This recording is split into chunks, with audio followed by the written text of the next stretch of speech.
Jamshid Sharmahd was abducted about 1 year ago. He was an Iranian dissident who was fighting against the Iranian regime, and he was dual national German Iranian dissident, and he was living in the United States.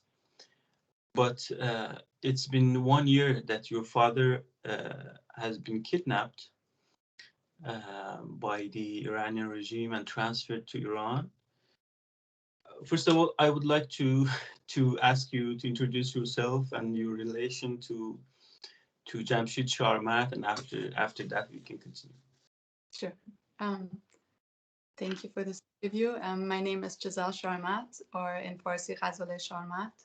Um, I am the daughter of Jamshid Sharmahd, who has been kidnapped, as you said, by the Islamic regime of Iran last year, sometimes around August. And uh, I'm daughter.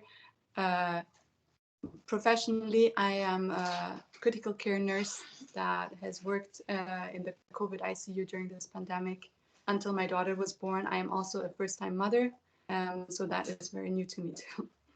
Yeah, yeah, that's been very hard for you to work with transition and this in this period of time. This is really hard, and I understand your difficulties. And thank you for your time to dedicate to talk about Jamshid Sharma.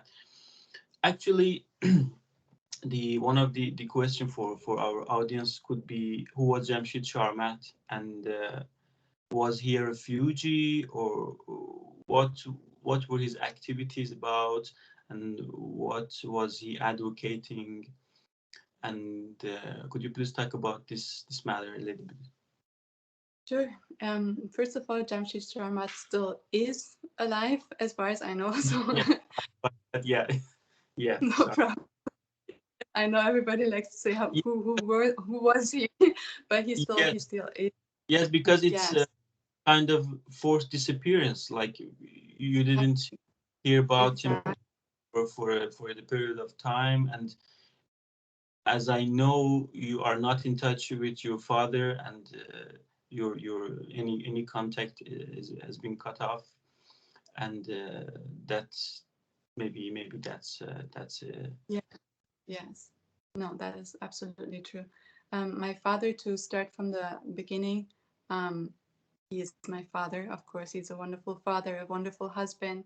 To my mother, he is one of my biggest role models in life, for, not just for me, but for many people who have known him.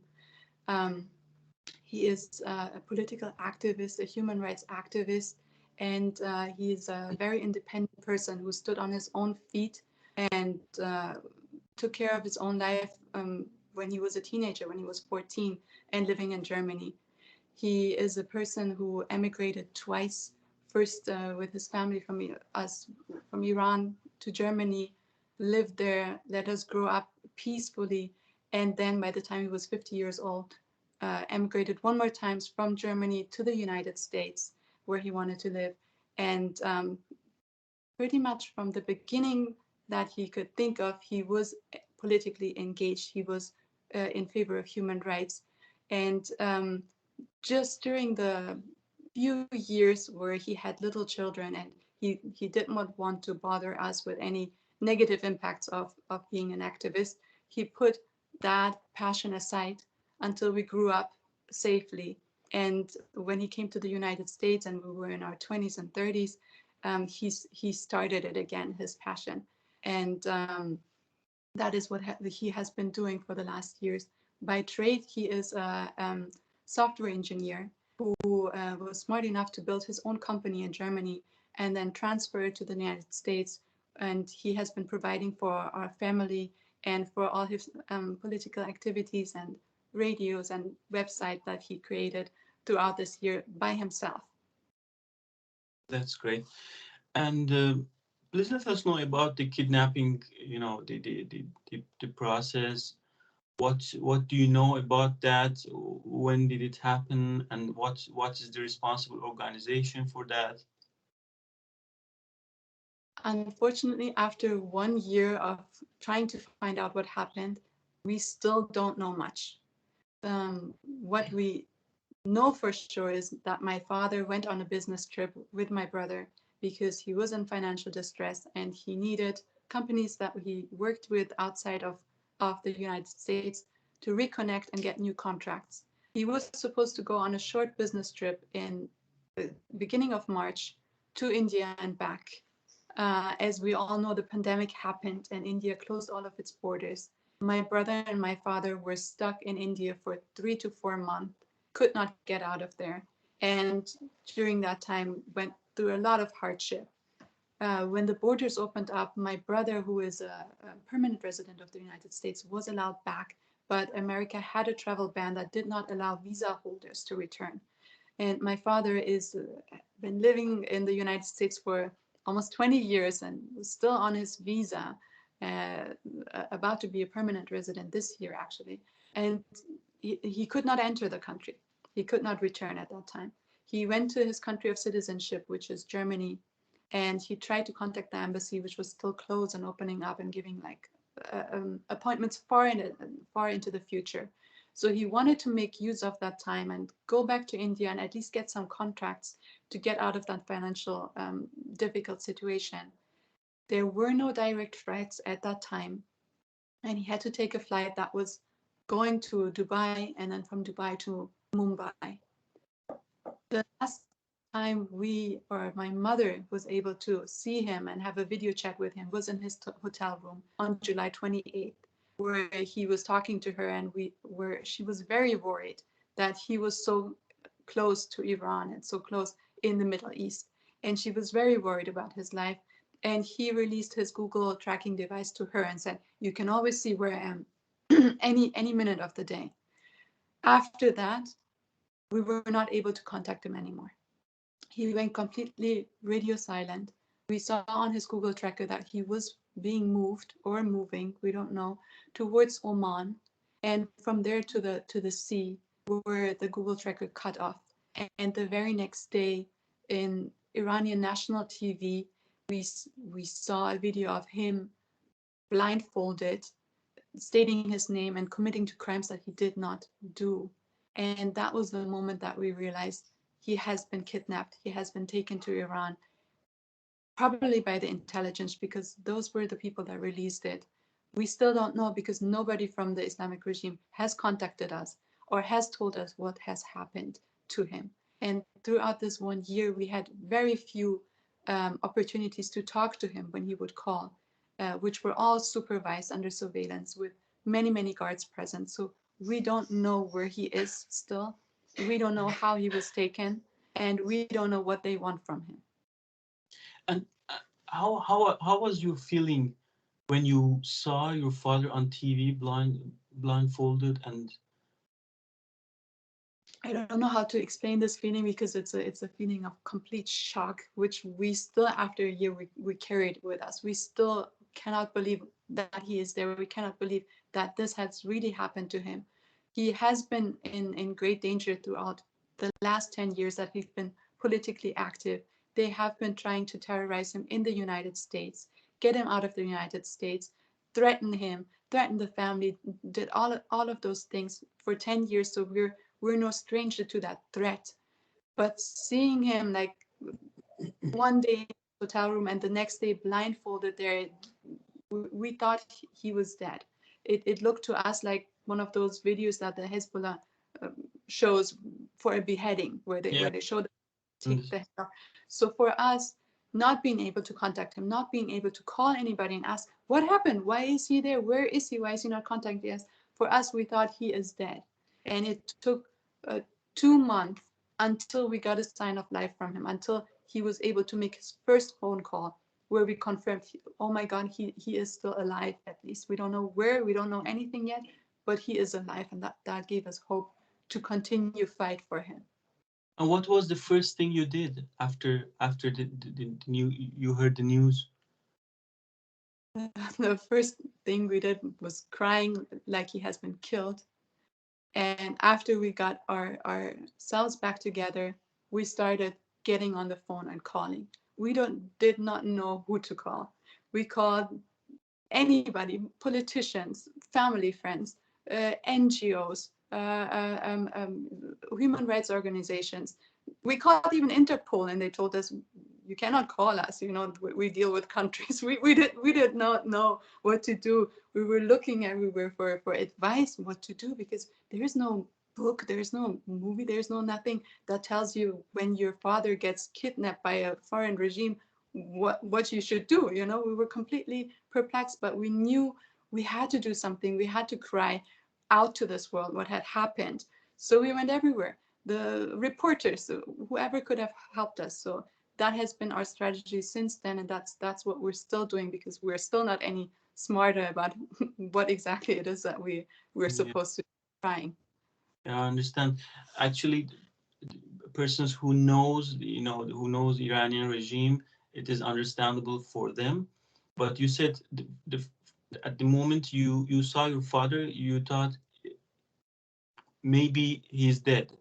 Why did you think of that? Because normally in a normal country, if you got arrested, you can call your family, you can get a lawyer, and you are not, you are not going to be killed. But Yes. why did you feel that? What's the reason?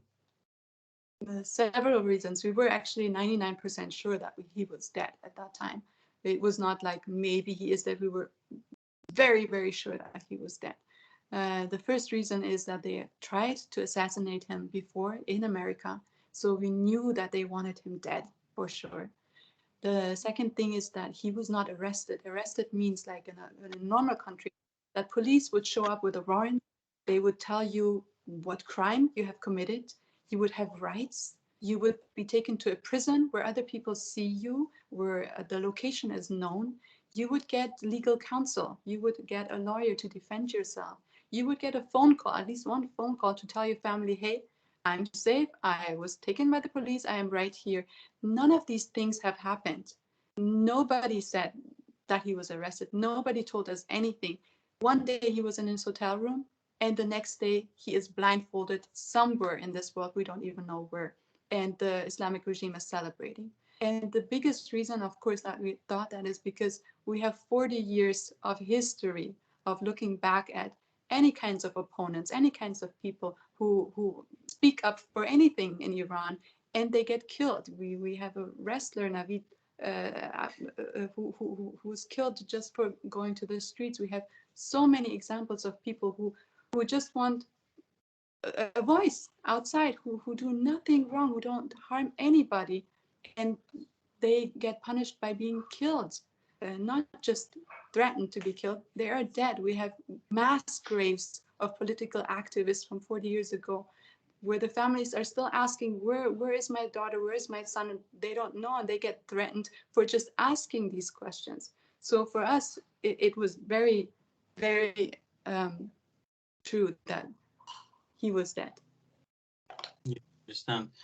And mm, the judiciary and the media, and dependent media to the regime, they accuse your father of violating national security, which is a common accusation.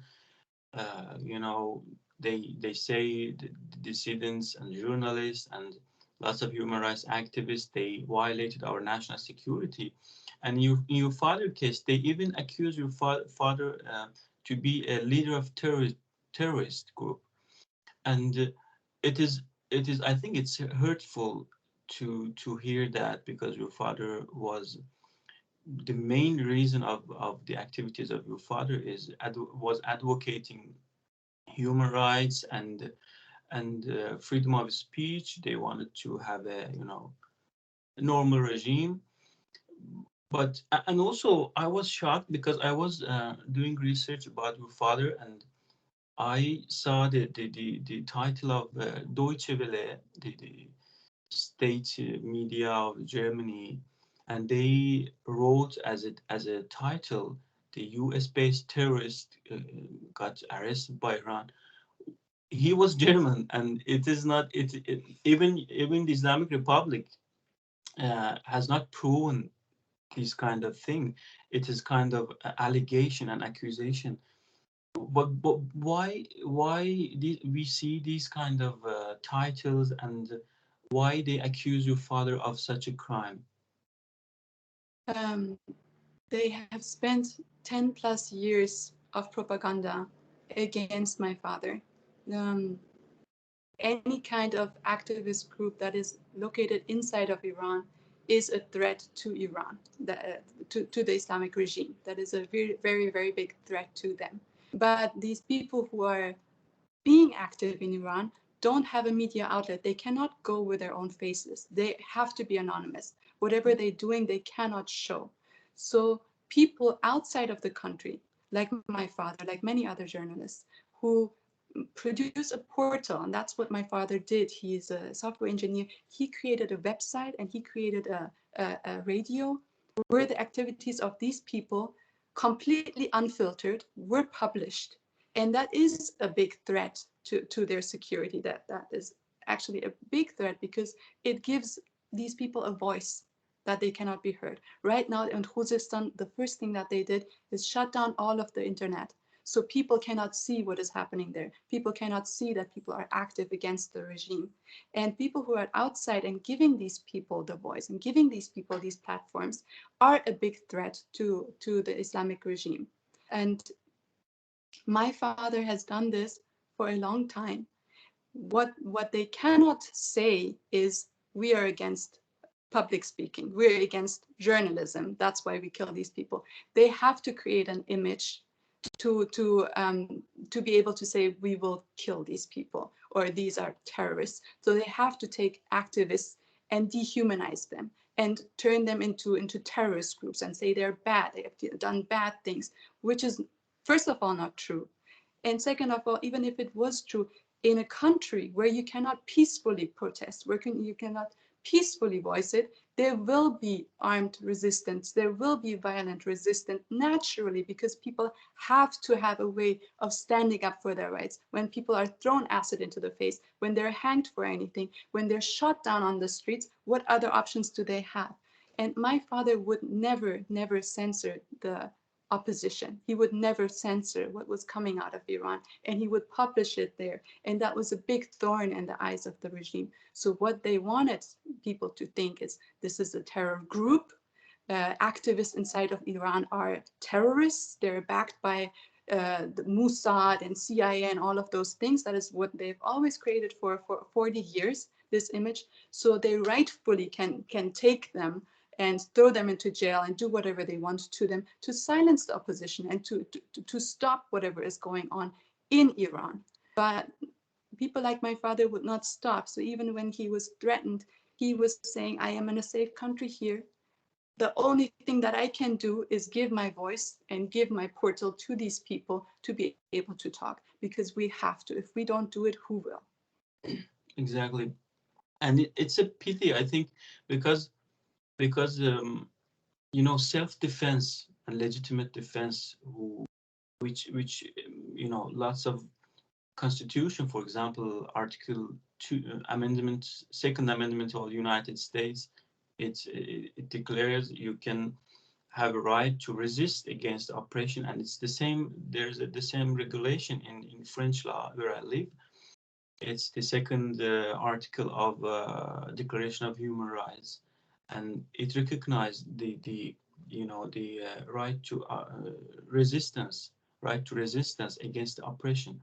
But it is very sad that they create these kind of allegation, what like what you said, and they create some negative atmosphere around this person, and they do terror, the personal terror, and they completely destroy his personality. And after that they launch their plan to, I don't know, they execute them or uh, do a trial against the judiciary of Iran, and something like that. But what do you consider your father as a civil society activist? Yes, absolutely. He has been always like that. I mean, I don't think you one day wake up and you consider yourself an activist. I think you're either born that way or it's taught to you by your parents. And the fundament of it is empathy, caring for other human beings, you know, being able to take a significant part of your life instead of doing your own things and helping yourself, helping others. And proponents of that want changes that are good for the whole society. Human rights should be a right everywhere in this world. I mean, we're in the 21st century and we're still going backwards.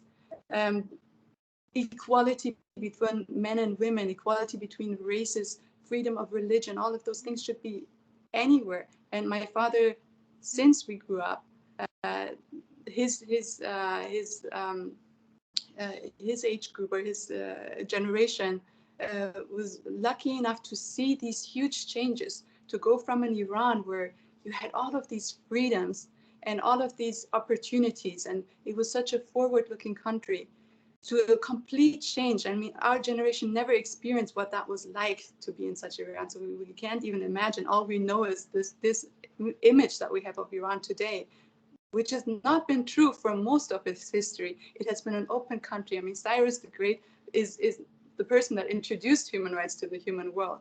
And now our country is the one that is missing them. So, of course, he loved Iran and he loved our history, and he taught us children about it so much that we know and we can imagine the old Iran that there was when they were growing up.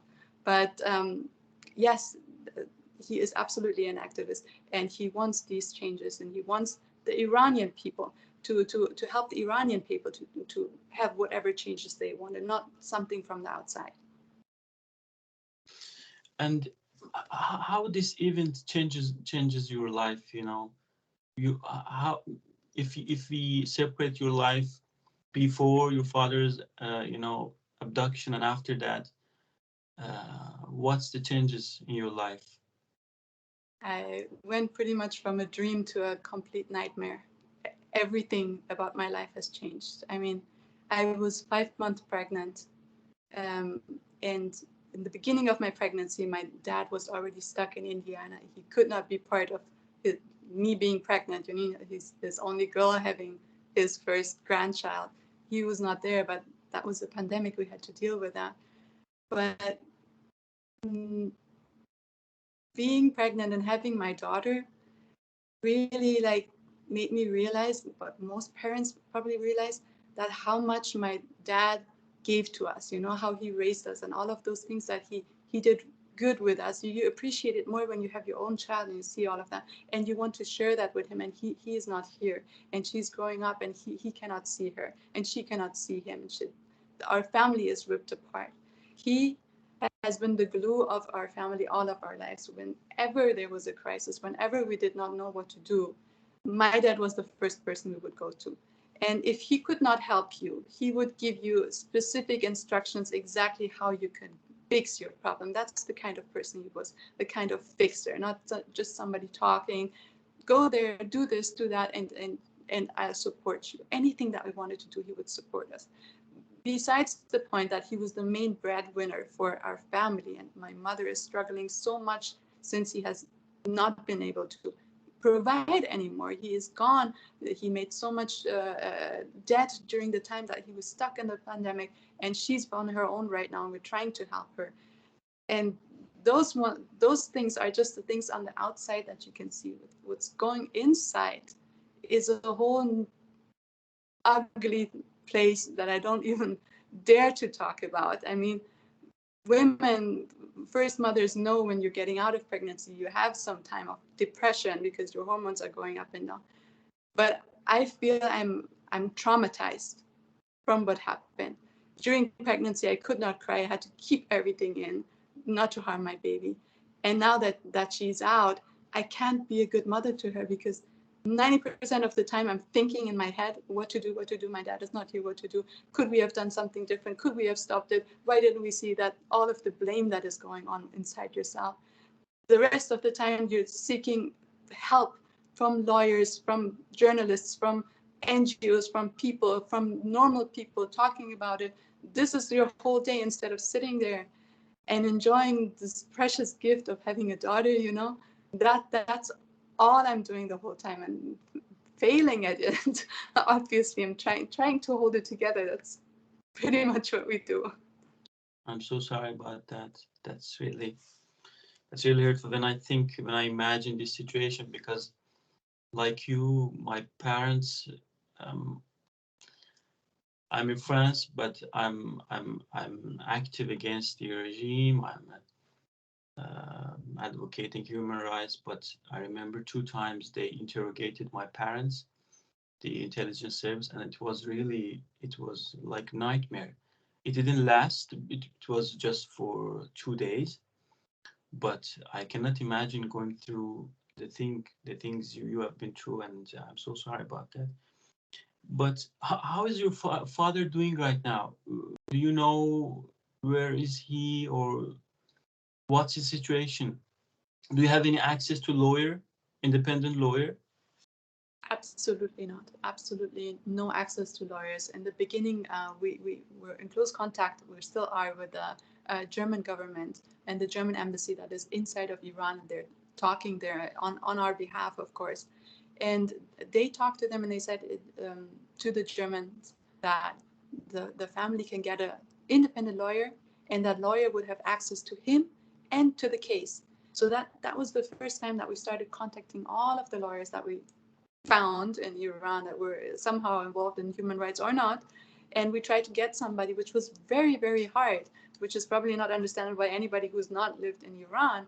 I remember, Lawyers, I remember you contacted me and I couldn't accept. yes, I was not in Iran. yes, and how you were trying to get us anybody there who would take his case, and everybody, You know, rightfully so, we're I, afraid. I called some of my friends who are lawyers, but lots of them were afraid of accepting this kind of case. Even as soon as I told them this is Jamshid Sharmahd, they just said no, we couldn't do that. Yes, because lawyers, just for doing their job, get arrested, get persecuted, get thrown into jail, which is unbelievable. It is the job of a lawyer to even defend a mass murderer, whoever, the most evil person. The lawyer is there to defend that person, and you cannot do that under the Islamic regime.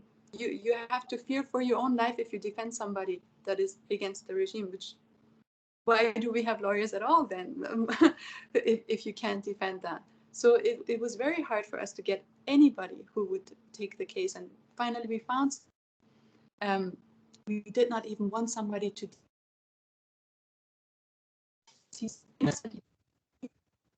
We wanted somebody to I think physically go there and you're see. okay. We Your internet did not know. connection. Okay, it's fine. It's fine. It's Is it fine. okay? Yeah. So we wanted somebody who physically can go there and say, he is in this place, these are the conditions he's under, this is how he looked to me, because we don't know. We have not seen him for a year. All we have for a year is at certain times, every 2 months or so, his voice for a few minutes. And you can change your voice. You can sound happy if you have to.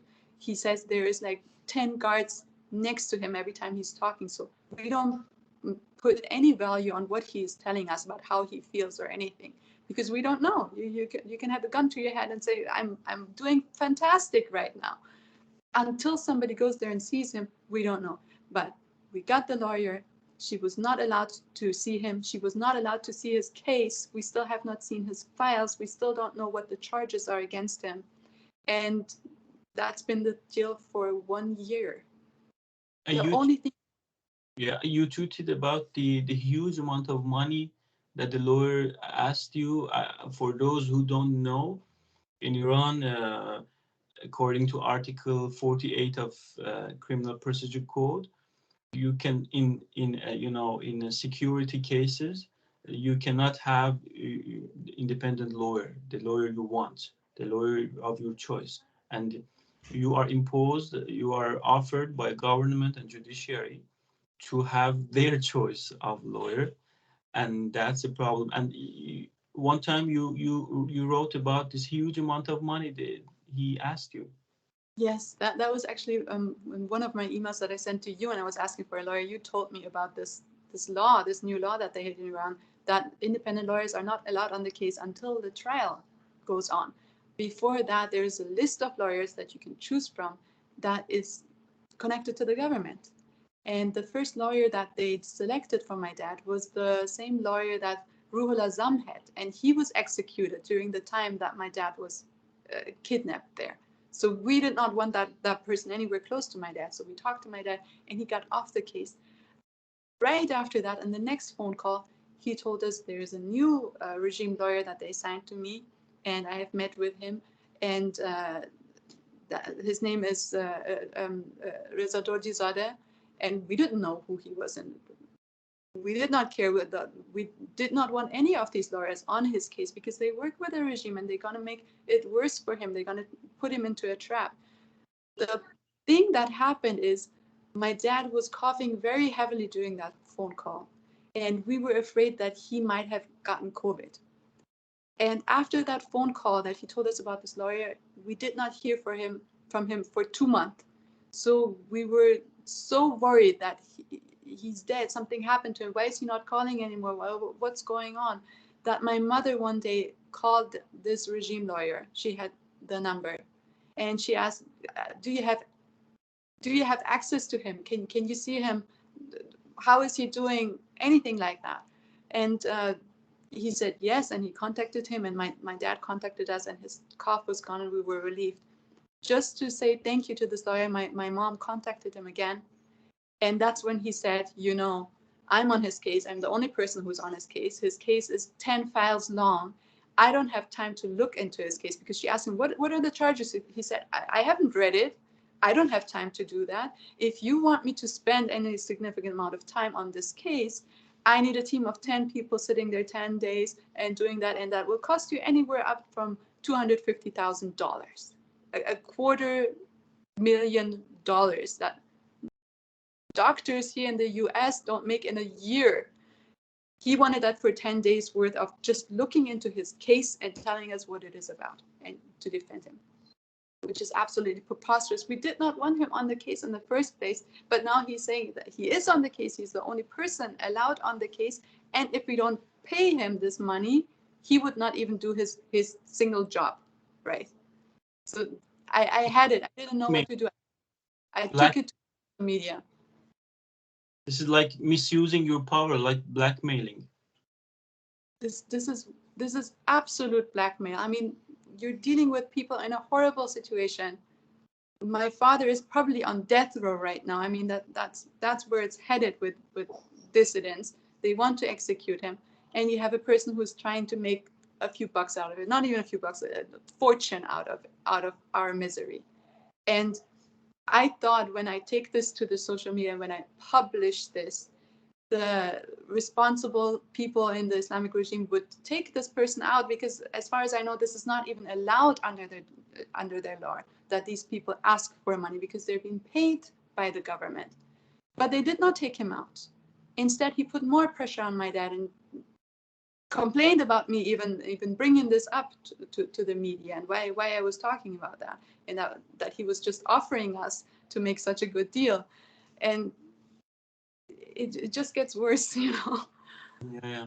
And why did you decide to talk to the media about your father? Because we know in lots of cases, Islamic Republic put pressure on victims' family or imprisoned person's family to make them silent. Why did you decide to talk to media and share the news of your father? Because there's no other option. There's nothing else that we can do.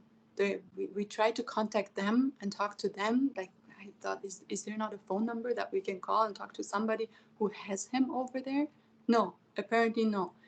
They have not talked to us. They barely talk to the German officials over there. We have no way of contacting my father. We have no other option than to go to the media and say what we want to say, so they can hear it over there and react accordingly.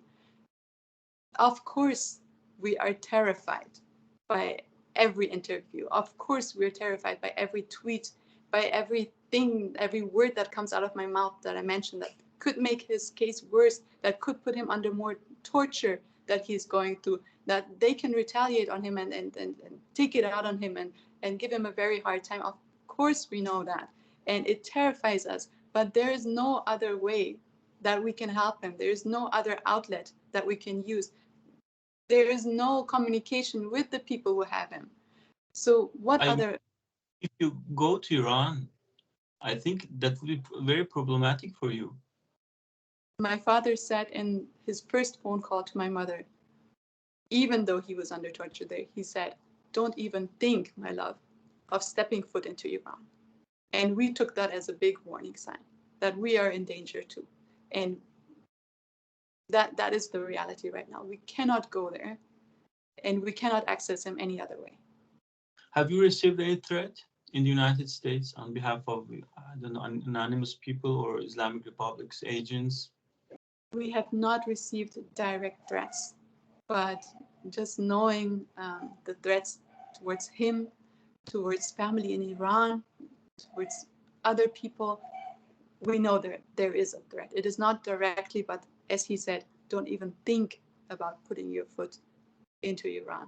So we take that as a threat. Your father was German citizen.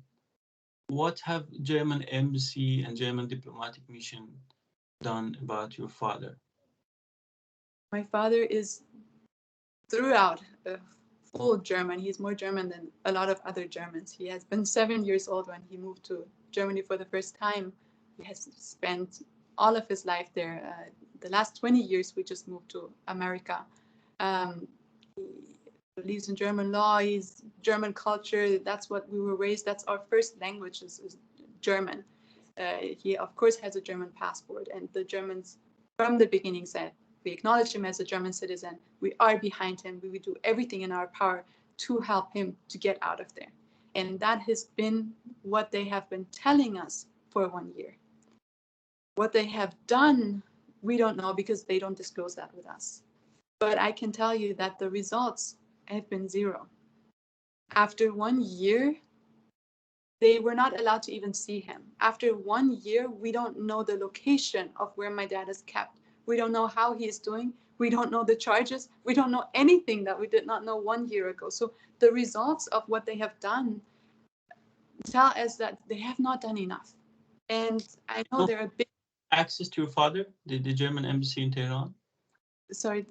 They don't have diplomatic access to your father, German embassy? Absolutely not. The Islamic regime says the same thing that they say about all foreign nationals, that they don't acknowledge their foreign nationality and that they see them as Iranian, which is funny because my father spent maybe 7 years of his life in Iran. He does not have an Iranian passport. He did not travel to Iran or anywhere close to Iran. He did not intend to go back to Iran. He has nothing to do. Most of his life, he's outside of Iran. And they say he is an Iranian national under their law. I'm pretty sure if you wanted to do business in Iran, they would say, no, you're a foreign national. You have to abide by those laws. But when it comes to politics, he is all through and out Iranian and under their power. So no, they were not able to access him. And what we're trying to do now is, because my family cannot go there, they're being threatened, we're trying to at least have the Germans go there unofficially on behalf of our family and be able to see him. And you said your father was living in Iran for just 7 years. Why, destiny of Iran, why democracy in Iran, why human rights in Iran was important for your father? He was barely lived in Iran, and he obtained German citizenship, and after that he went to United States. For me, it's a question: why you bother yourself? Why you go through these kind of difficulties? You get threat, but you continue to work for liberation of your country. That is actually the exact same question that one time I asked my dad, like, that you're an engineer, you can make lots of money, get a big house, we're in LA now, you can drive the car that you want, you can spend on yourself, spend on your family. Why are you taking all of your money, like half of our freaking money? We never had a good place, we never had anything like that. All of it went into paying for a radio, a satellite radio, like whatever it is that he could do and he could use. And 90% of his time went on there. Why are you doing that? And the only answer he gave to me was, if I don't do it, who will? And that stuck into my head. There's really only a handful of people who, by their heart, care about other people, even though we could be living on our own and completely in freedom and have no worries in the world, because we are lucky to be outside here. He said, what about those people that are in Iran? We said, we're your children. Why don't you care more about us and what we can do here? He said, all of the children that are Iran are my children, not just you. How can I give you a good life and leave them hanging over there? That's the kind of person he was. And that's what he put into our minds too. It does not matter if you made it. If there's stress or inequality anywhere in the world, anywhere, you should care about that. If we don't care, nobody else will. And that's what he chose. He also is from this generation. As I said, when he was talking to my mom, she went to university dressed like I am dressed right now, equal at that time. She was telling me she was moving, traveling to the US, to Washington on a trip with her university without a visa. They did not need a visa at that time. Persian passport was international, could go anywhere. They were greeted by government officials in the airport in America. That is the kind of Iran that they remember and that they are trying to tell us. This is what our people did. And even before that, thousands of years ago, these people were capable of creating an empire, a world empire, with human rights, with laws, with all of those things, prosperous empire. He believes in these people, and he believes that is their right, and that is why he is doing all of this, even though he does not have to.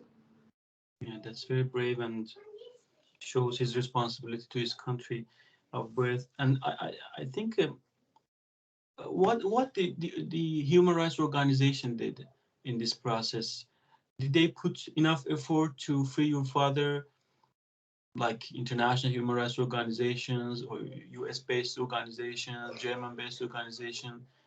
What did they do? I mean, all people from these human rights organizations are wonderful people, and they're so busy helping all over the world because there's so much bad things happening everywhere. In our case, I don't think they have lived up to what they promised to do. They were very reluctant in the beginning, as you said, because the media used the propaganda terms that the Islamic regime put out, like terrorist and like bombing and ringleader and all of those bad terms that are not true. They were spread in the media. So these human rights organizations, instead of thinking we're talking about the human right now, it does not matter what the propaganda is. 40 years they've done propaganda about all these people. Why would this be all of a sudden true, you know? They took it as truth, and they were very reluctant to answer us. We contacted them on the very first day. What's the reason, you think? I think the reason is that they were thinking, what if he is a terrorist? You know, what if it is true? We don't want to be the people like standing. Allegation from the officials of Iranian officials. I think they were very doubtful, and they were thinking there is a chance for some reason, even though for 40 years they have made allegations about all dissidents. For some reason, they thought these allegations might be true, and they were very reluctant to stand up. And I'm very happy that actually after 6 months, Amnesty International came towards us. And then after that, Center of Human Rights in Iran and Human Rights Watch now. So they are coming now, but it is sad to see that they were reluctant, and it's sad to see that media and propaganda are so strong as to confuse these human rights organizations, which job is to defend human beings, even if they were criminals, which my dad was, of course, not. It is sad.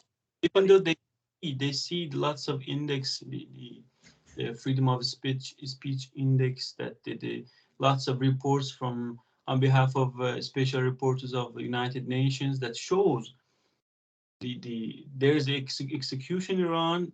There is no judiciary independence in Iran, and you cannot find independent lawyer because of these regulations, and they oppress people, even though they see these facts, but they didn't do. You see, I think they didn't do enough. They didn't put enough effort to free your father. No, no, they didn't, and I still don't see it. I mean, you can see even from the media, the guy, the dissident that was captured from Belarus. Everybody had it on their tweets. Yeah. The US said we're gonna put sanctions on the Belarus. Everybody like was active and doing something, which is fantastic. Good for this guy. Good for our world that they do that. But it was also it broke our heart to see that my dad was in the exact same situation. He was also kidnapped. He was also taken off his rights. He was also under the same conditions. And I did not see an outcry like that. I did not see US saying anything about sanctions about my dad, who has lived here for 20 years. I did not see Germany doing anything in Wien about that. They have the power. They can slap sanctions. They can threaten politically. And I don't see that happening, and it hurts us in our souls and our bones. We feel the difference, and we don't know exactly why there is a difference, but we can see the difference. And when you see this double standard in the behavior of international organization and Western countries, does this change your beliefs regarding human rights, or I don't know, protecting journalists or dissidents? Have you changed your belief? Have you did these sad and terrible thing you went through it made you change your beliefs? Unfortunately, it did change my entire world. I feel like I was living in La La Land for the last 30 years, thinking there's good and bad, and governments are good, and human rights organizations are there. And that all got destroyed and crumbled down when I saw it all comes down to money, power, and politics. And I never wanted to have such an ugly outlook on life, because I believe in human beings. I believe there are good people here. And I don't say there were not good people like you who do this out of the goodness of their heart, and many more who helped us. But I did not know that there were so few people who do this. I thought it was common sense. I was brought up that way. When I see something wrong, I speak up. When there isn't somebody who needs help, you go and help. That was the kind of thing that I thought everybody does. And when you are in this situation where all of a sudden you need help and you're not the person helping, it is so heartbreaking to see that this is not the world. This is not what most people do. Even let's not even go out to any organizations. Even in our own family, you would see people who said, don't contact me anymore. They were so threatened after this happened. They went away. They did not want to call us. They didn't want to even talk to us and say, we're so sorry about what happened, just like a human thing, because they're so threatened. So when I can't expect something like that from my own family, of course, what hopes do I have for the rest of the world?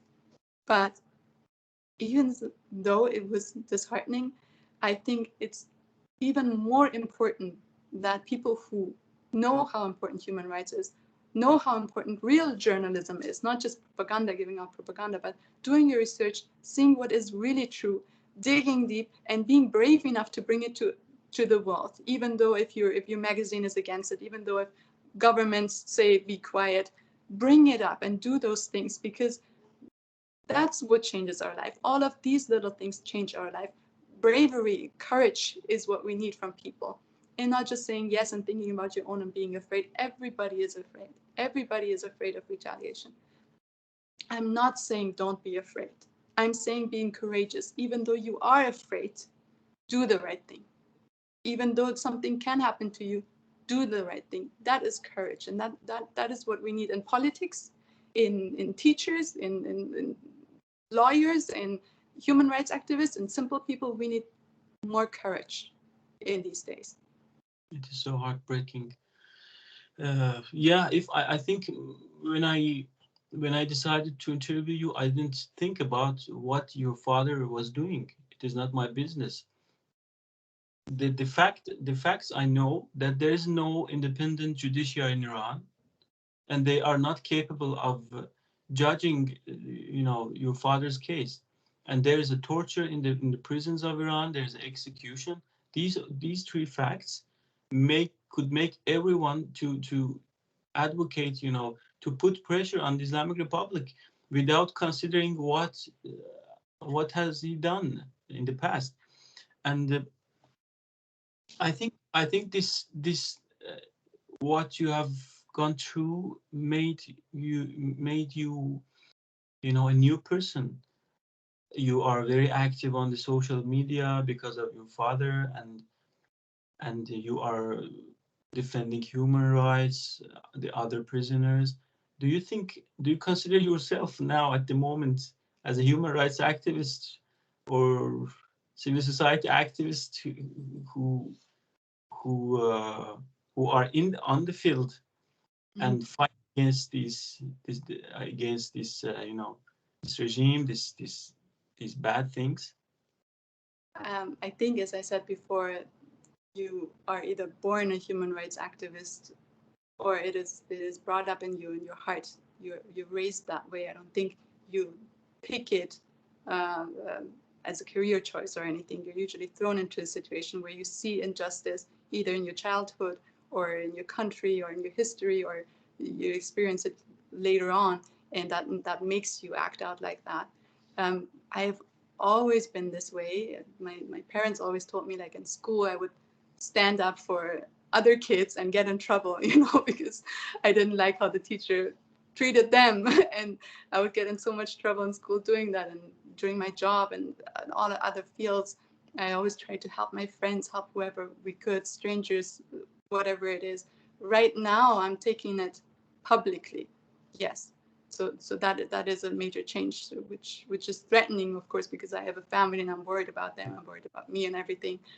Before, though, I still think I was a human rights activist, but in the private sphere. You can make so many changes just in your everyday life, not letting injustices take place in your everyday life, in your neighborhood, in talking with your family, in talking with friends, co-workers, at your work, wherever you are in your little uh, local governments. You can do so much there on an everyday basis.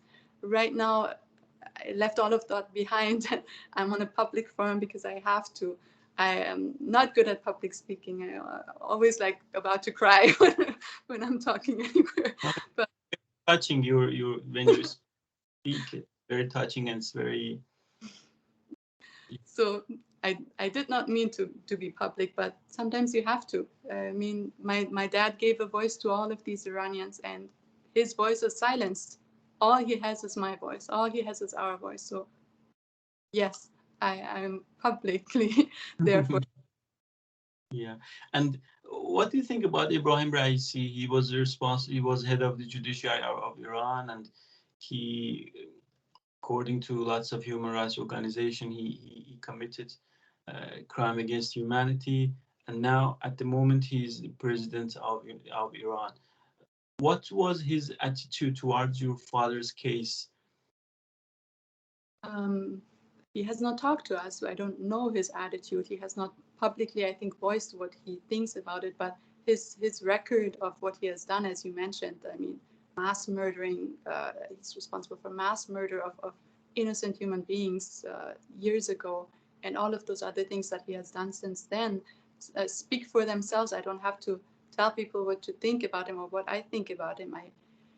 The only thing what I always think about when I see people like that is what we do in the hospital. We get a lot of uh, mental patients who are harm to themselves and harm to others. And the way we treat them is we medicate them, we tie them down, we put them into institutions, we try to prevent them from hurting themselves and hurting others, and we don't give them power and we don't give them an outlet to do harm, because we cannot talk them out of it. We cannot do anything else but to help them this way and help society in this way. And maybe they should take this practice out of the hospitals and apply it to politics, you know?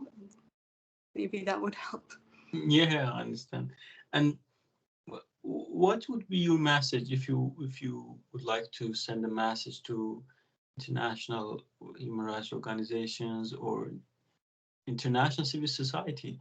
It is one day I was talking to a German friend, and he didn't even know about your father, even though he was German and he was a journalist. He was supposed to know about that, but he didn't know. What would be your message to international civil society? The most important thing that we need right now is a voice.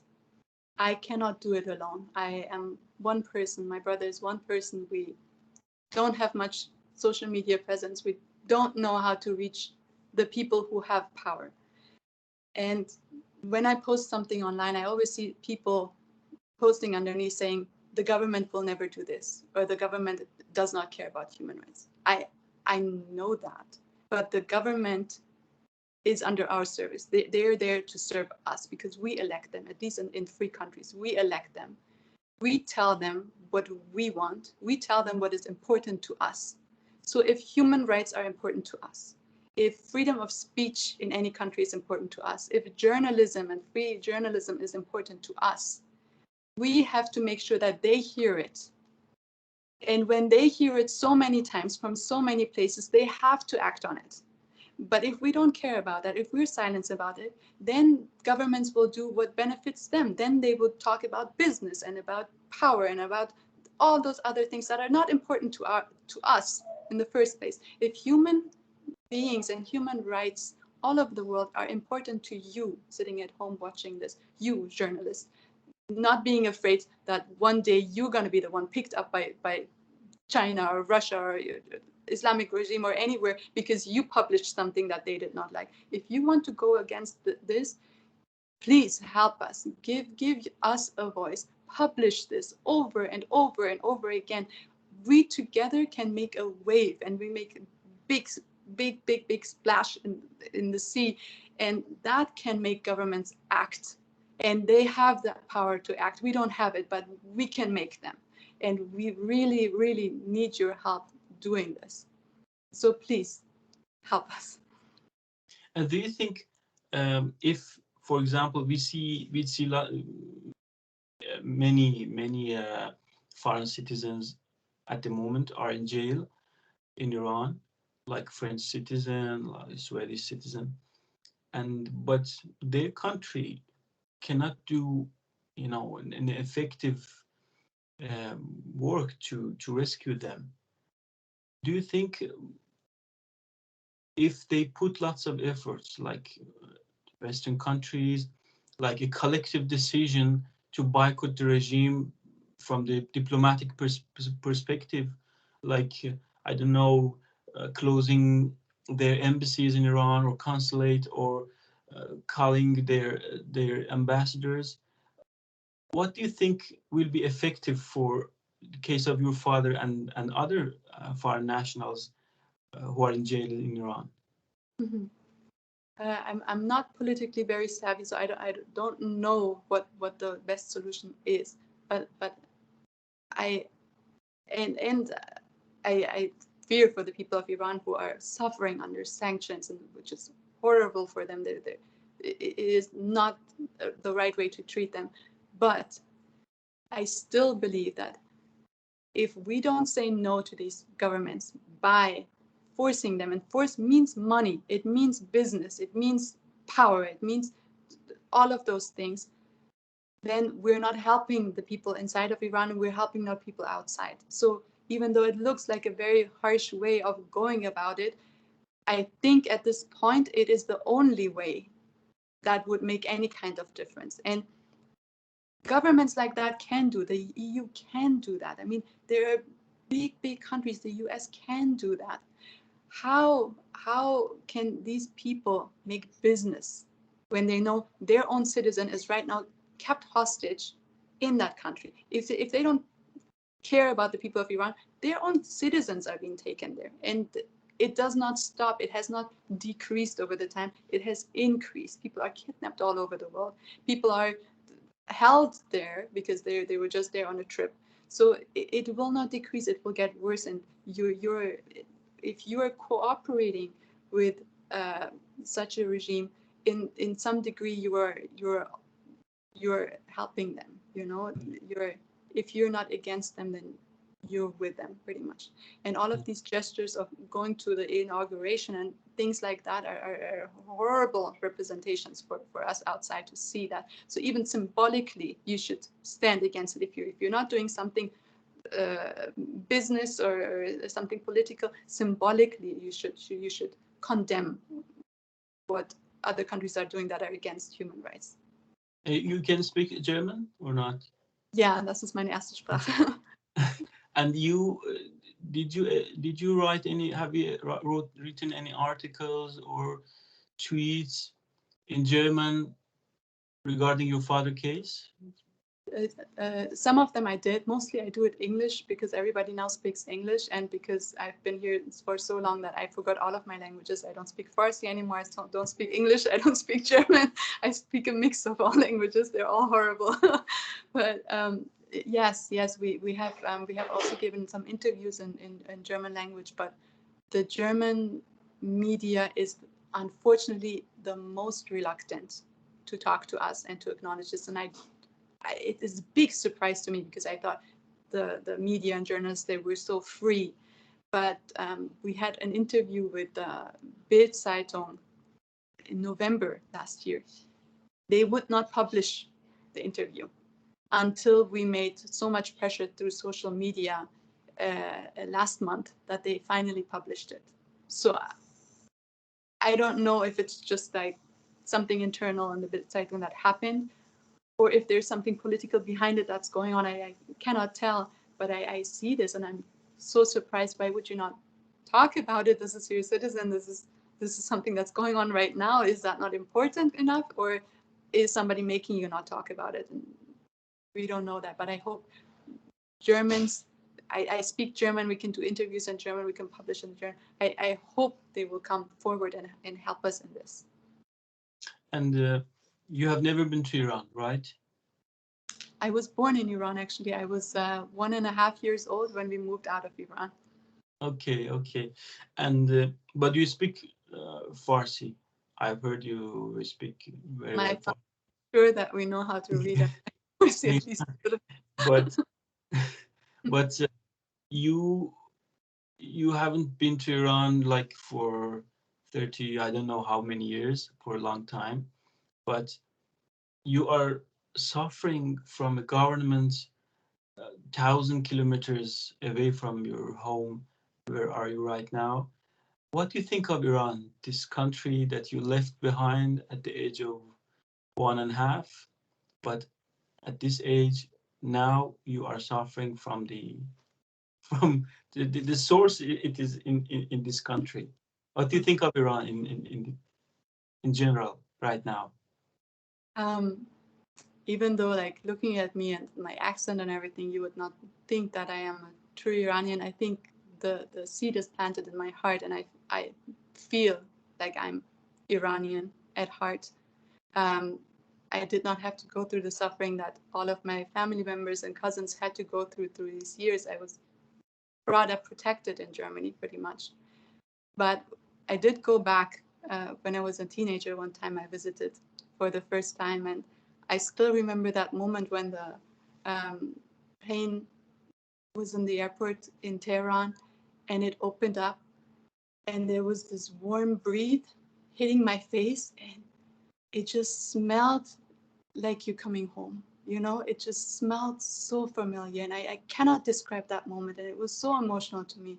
I was a teenager, and I was never in Iran. I mean, I don't have any memory from when I was 1.5 years old, you know. It just felt like home. Going through the streets of Tehran, seeing my family that has not seen me for so long, and they embraced me like I was growing up with them. That is the heart of Iranian people. That is their culture. That is what I loved, and what I felt so warm about. And I completely fell in love with Tehran and Iran. And growing up, I mean, my my aunts, they taught me the literature, everything from before. So I love Iran. To sum it up, pretty much, I love this country, and I love what it was and what these people can do, and they're amazing and funny people and bright people and so educated and so dedicated. And what I'm suffering from right now is not Iran. What I'm suffering from right now is the Islamic Republic, the Islamic regime that is making my brothers and sisters in Iran suffer and us outside suffer too. And I will never confuse these two. And I hope the media outside, even though they say Iran, Iran, this is not the Iran that the people know. This is not the Iran that we want to see in the future. And I know this generation, like my generation, will not want that. And we're doing anything that we can to improve and get back to something that we can all be proud of again.